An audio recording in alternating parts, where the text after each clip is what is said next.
The City Council and the police are continuing to work very closely together as we prepare for the demonstrations that are going to be in Leicester on Saturday.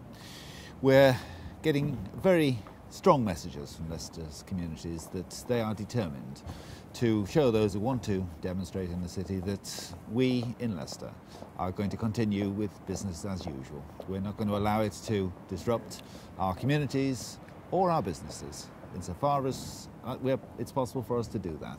And I've been enormously pleased with the way in which we've collaborated together and the way in which the people of Leicester are cooperating with us.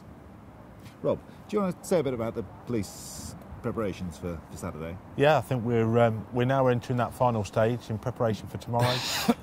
All of the plans are now in place and signed off. Local places of worship will start to see officers arrive, and there'll be reassurance taking place over the next 24 hours, and some of those places of worship in the communities will have designated police officers there throughout the duration. We'll start to see the arrival of public order trained officers from up and down the country. I'll remind people that on duty tomorrow there will be nearly 2,000 officers in the city, so there will be a degree of disruption. But again, as Peter has said, this is about business as usual as much as possible. Certainly we're going to try to assemble people very, very quickly, keep things moving and return to normalisation as soon as possible after the processions have gone through. Can I just take this opportunity to emphasise that there are two demonstrations. One is the EDL, and the routes are available on the website of both the police and the council. And also there is the UAF.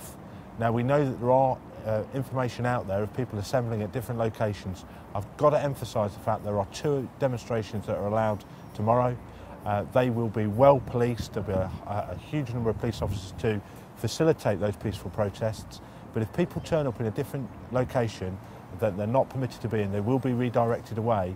And if they refuse to do that, then they could be subject to prosecution themselves. So I would urge, we want to encourage people to have their freedom of speech, to demonstrate, but do it in the right place under the right conditions. And I think the other thing to add to that is that obviously at times like this people hear stories, the rumours go around. If people do have concerns and believe that rumours need to be checked out, the place to check them out is by phoning 101 and talking there to the officers who will, I think, be able to tell them the real story about what's happening in the city. So any concerns, any rumours, phone 101 and you'll get the facts and you'll get it straight. Thank you.